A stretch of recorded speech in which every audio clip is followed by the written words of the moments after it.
Hey everyone, and welcome back.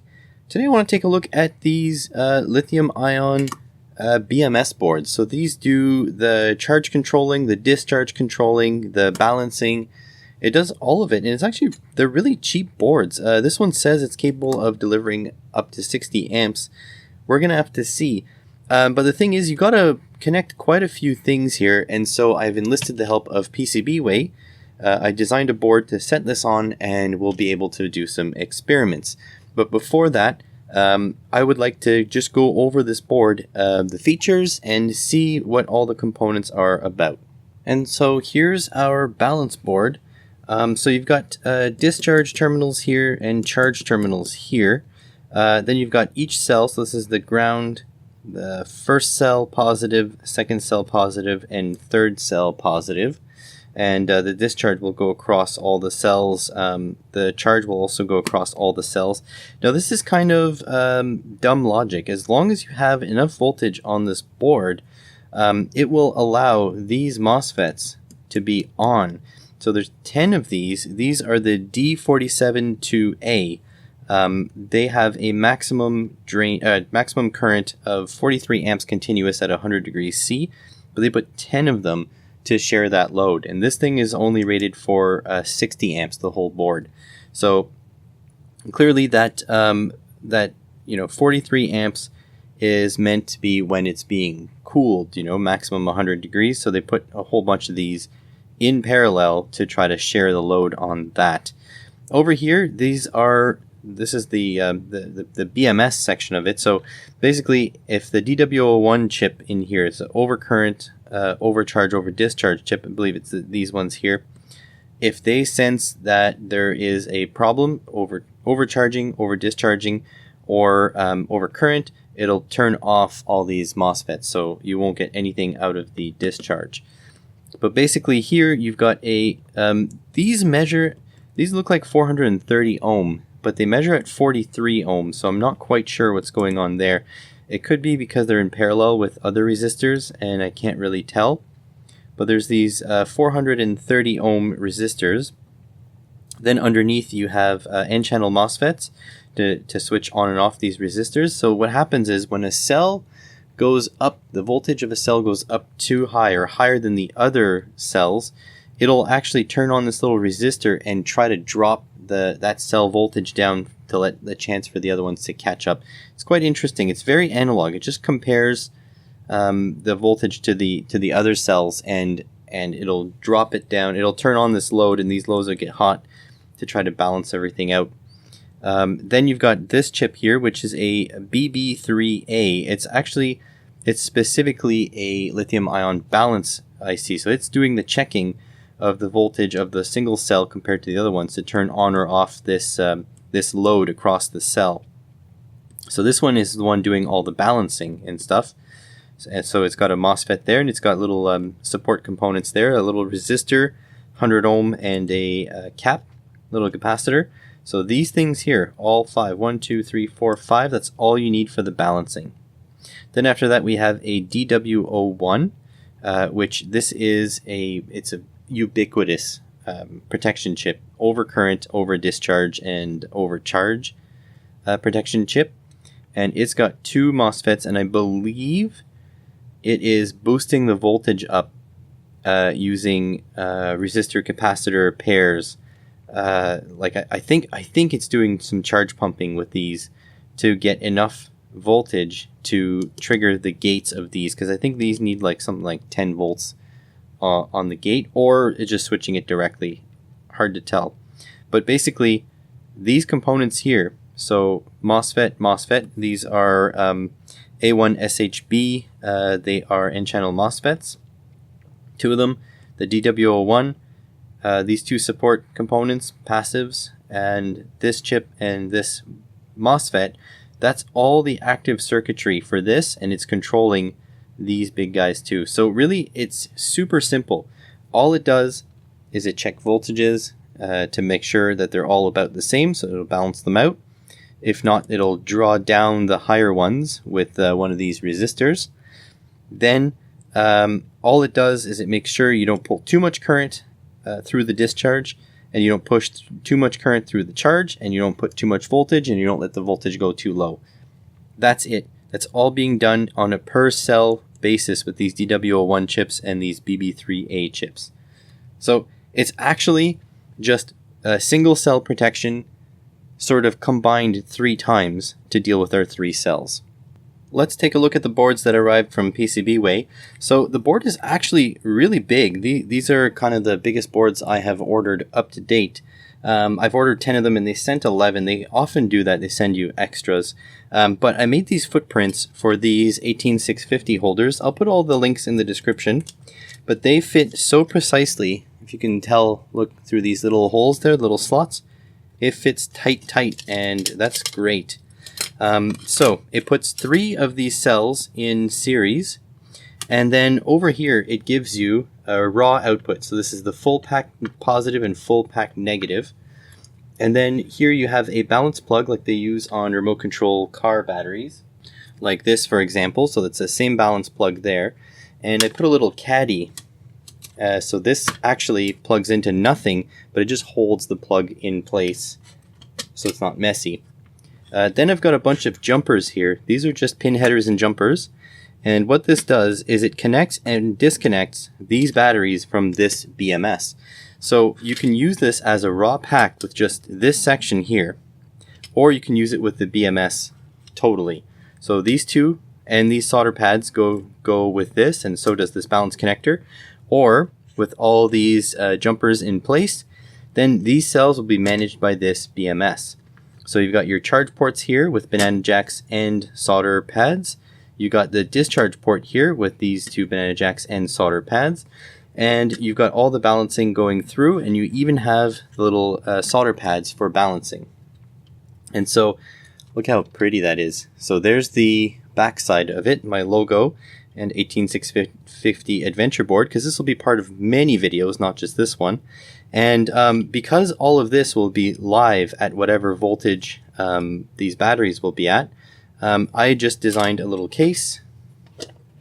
So there we go. So you'll find these files in the description as well. And my screw holes are a little bit loose, but that's not a problem, because all I'm going to do is I'm just going to dab a little bit of hot glue down into the hole and just jam the screw down there, and then I'll be able to thread it out after.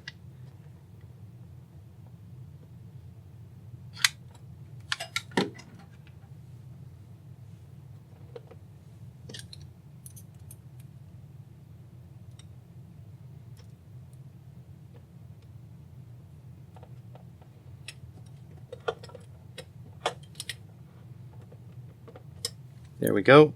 Really, you only need 2, but I'm going to go and do all 4 and bring you back when that's done. So there we go. It's all set up now. Now it's safe from any short circuiting because it is pretty solidly held in by these screws. And also I forgot to mention this BMS, the pads are so precisely made that all I did was I flowed solder through them. Like, it literally has solder on both sides. So the solder leaked through there and through here too, so now it is completely solid. So that BMS is one piece with this board now, so I get to use this one for all of my experimentation. One of my viewers, Jeff, sent me a whole bunch of 18650s in this sushi tray, and in fact he sent me more than that beforehand, but these are the ones we're going to use for testing. And let me just check the voltages here. 3.8, 3.5, 3.5. So they're not all the same, so we're going to see how this board reacts. But let's put them in one at a time. Positive is the little cap side here. These should fit pretty tightly in the holders. Okay, nothing caught fire. So let's just check using the solder pads here. Yeah, 3.8. Now let's put this one in. Now I'm not sure if it needs 12 volts to turn this on, so we're gonna check that momentarily. So it should still be 3.8. Yeah, put the next one up. 7.4. Okay, we are going up. And then this one, I don't know if that board's gonna just turn on, spring to life. What's gonna happen? Okay, 11.02 volts. Now we can check here on the discharge, see if it's active. Yeah, so it is ready to go. 11.02. Just want to double check here. 11.02. Okay, we're not seeing a voltage drop. That's good. All right. So what do we start? First of all, let's see if it's discharging anything. Let's see if there's a volt drop across here. Nope. How about across here? Nope. How about across here? Nope. Okay. So right now it's not doing any balancing. Let me just go get some leads and we're going to start charging them. Or, actually, let's see if we can get a discharge going. So here we go. Yeah. There we go. It is discharging through this 12 volt bulb. I'm actually probably just going to pinch these in here. And I'm going to have to be careful too because these two are active as well. This is why I have a case on the bottom because I don't want to short anything out here. 18650s can be wildly dangerous. They can also be just fine if you just treat them right. Okay, so there we go. Our little bulb is going. I'm going to get some leads and we're going to try to charge this thing up. I'm setting this to the maximum charging voltage, 13.6 volts. I'm just going to set these into my little banana jacks here. I do have a max of 5 amps of charging set up, and I'm going to turn this on. So here we go. It is charging at 5 amps. Now we should be able to see the voltage rise on these guys. You see that? Yeah, 3.7. That is going up. 3.7 is going up.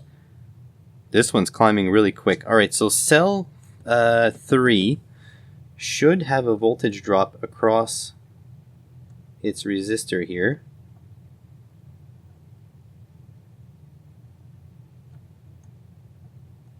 There we go. There it is. So this one here is turning on right now. This circuit is active because it sees that this cell has higher voltage than the other ones. So it's applying a load to it. And I also have this bulb here just to draw a little bit from it. So we should be able to see 4.1, 3.8, 3.7. So we should see here, we'll drop across. Yeah. 4.3. Why is it that high? Only 4.1. Oh well. So it's going to be continuously dropping, trying to drop the voltage in here in order to let these two catch up. So I'm going to let that go for a while and I'll bring you back.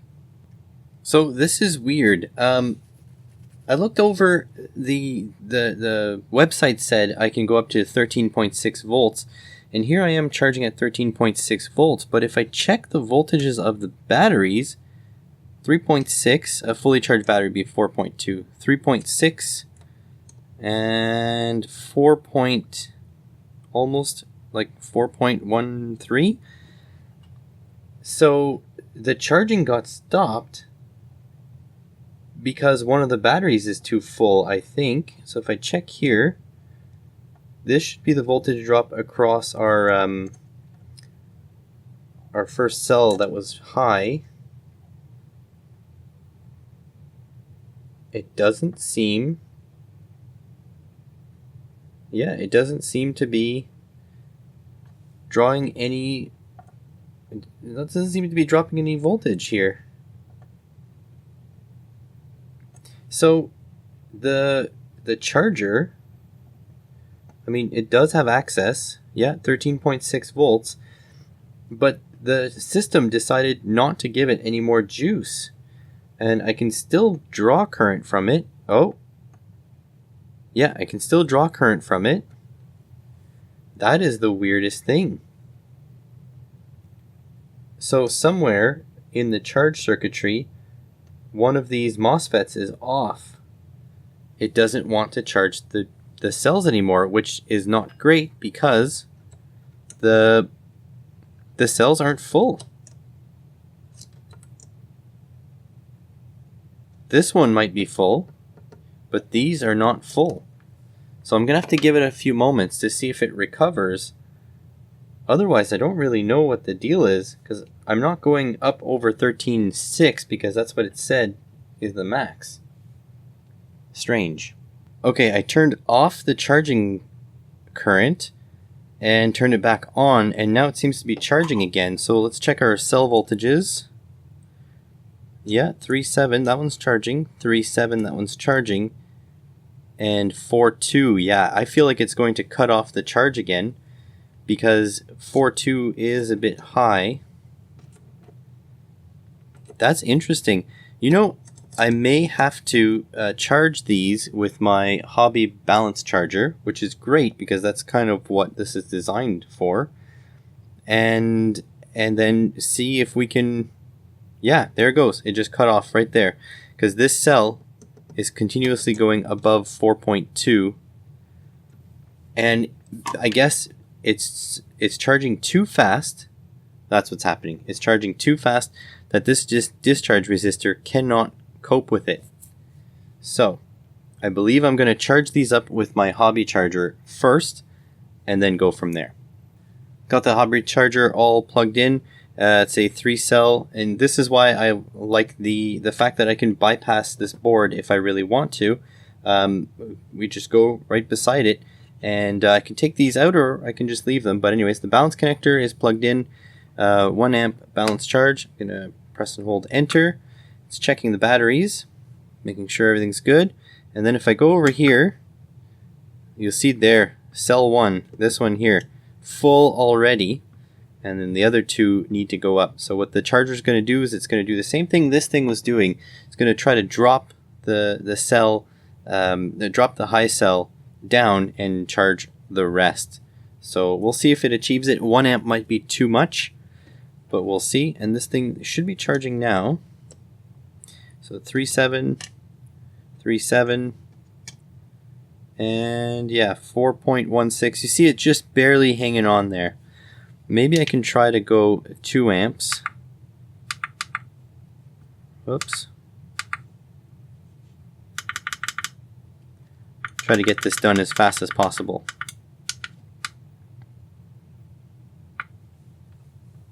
There we go. It's checking the batteries. Yeah, 4 point... Oh, it's only going 1 amp. Yeah, it's not able to discharge fast enough. So that's fine. We're going to keep this going, and once they're fully charged, then we'll swap over to here. I think just to be sure, so this thing doesn't freak out, I'm just going to pull all these jumpers out, which is the good part, is that you can do that. There we go. So now both sides are totally isolated. This thing's going to do its thing. So charging this thing manually on my battery charger did bring the cells back into balance. So it's an important thing that we've learned is that these things will only balance while charging. It will not do any active balancing. For active balancing, I'm really interested in trying these flying capacitor type balancers, but they're just really expensive. I think I could make one for less, but anyways, that's not the point here. So this battery, 1.14, 1.14, and 1.14. So my hobby charger did a really good job of balancing these. The last thing to check is the discharge. So this is a protected discharge. I wish I could pull enough current to trip the overcurrent protection, but that'll be somewhere around 60 amps for this board. And I don't have any load that can pull 60 amps, and I'm sure as hell not shorting it because that could be catastrophic. The weather is turning well, turning nicer these days, so I might try to short one if you guys are really interested in a future video. So right now, I've got this hooked up to my A-Torch DL24, link for that in the description. This thing can do 600 watts, but we'll start a little bit smaller than that. And yeah, so I'm hooked up to the discharge here, and we're going to check to see if these cells drift in voltage as we're starting to pull current out of them, because that'll mean that these cells are not properly matched. And don't forget, these are used cells, so who knows. So let's go and turn this load on. There we go. It is pulling 10 amps, but it's drawing us down to about 9.8 volts, and it's actually dropping quickly. Let's see which voltage per cell. 3.7, 3.7, 3.7. That means the internal resistance of the batteries, of the cells at least, are very consistent. Oh, you see this one is dropping a lot faster. See, 3.6 on this one, 3.69, 3.69. This one's constantly lower, 3.66. This cell is not well matched. Now, this might be above the capability of these things because each of them are discharging 10 amps at the moment. They are all in series, right? So let's see if the voltage will recover a little bit here. Yep, 3.99, 3.99. Yeah, so they're recovering. So this 10 amp load is not too much for them. Now, if you wanted to get more current out of these things, what you can do is you can distribute them. So you can put them in parallel. You can have, for example, let's say 3 cells in this position, and 3 cells in this position, and 3 cells in this position, and then they'll combine. The current will actually be divided amongst them. So right now I'm seeing that 10 amps is quite a bit of current for each cell.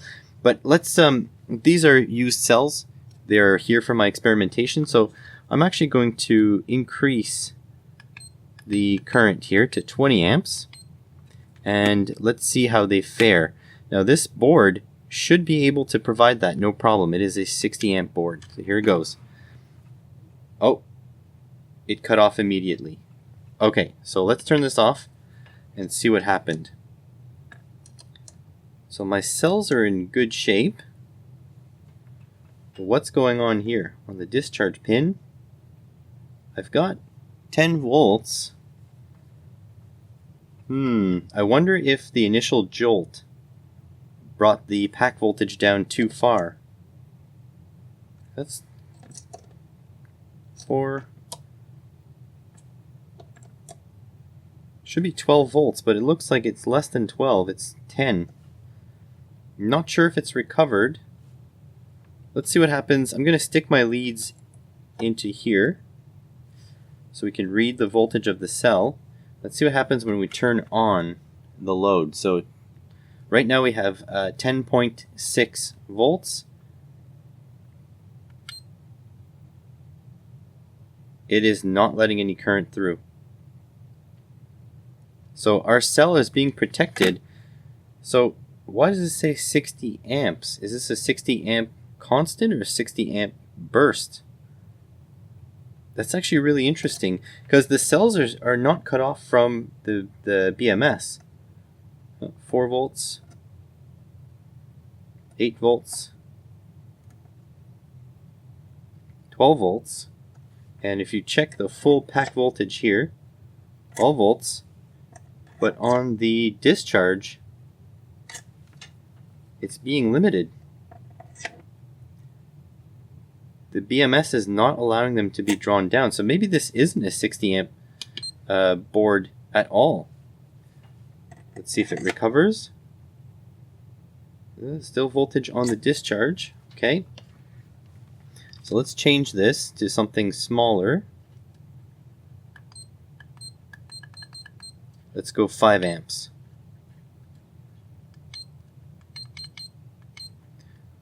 See if that allows that to flow.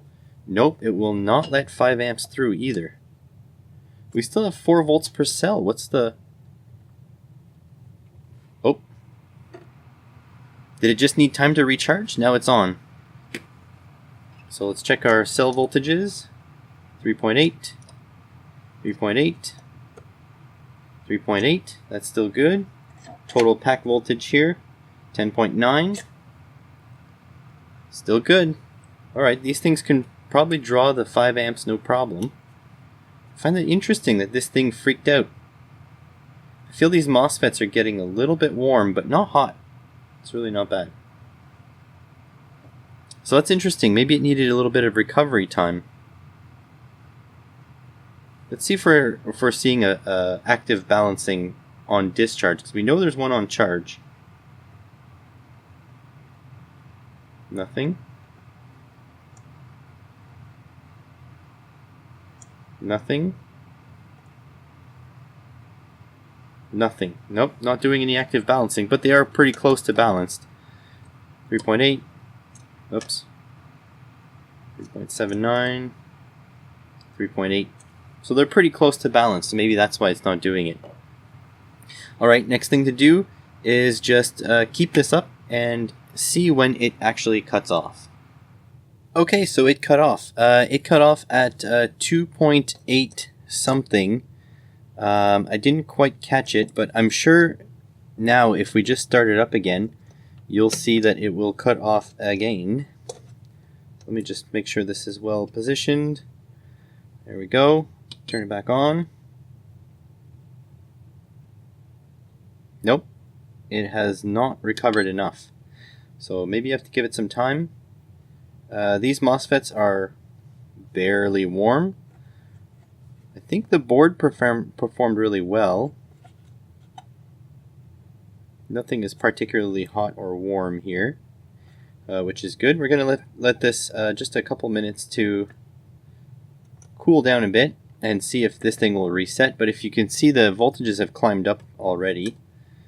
So on the first cell we have 3.16, 3.14, and 3.10. Just wish it would restart so it could draw down. Now the interesting part is that this cell here was the weak cell, the one in the middle, but it was actually this one here that drew down fastest. The cells are a bit warm. Actually, the cells are warmer than these MOSFETs, so this thing can deliver some decent current, I'm guessing, but these guys here are the limit. And because we don't have any in parallel, when this would be in a tool, typically it would be paralleled with another cell, and in those really big batteries it would be paralleled with 2 other cells. So yeah, just going to let these guys recover just a little bit, and then I want to rerun the test at 5 amps and see at what voltage that this thing cuts it all off. I think it might be ready to go now. So 1.16, 3.21, 3.28. So yeah, this one is the weak cell. So this one is going to draw down first. So let's see here. When does it cut off? Here it goes. It will come down quickly because there's not much current left, or there's not much capacity left in these cells.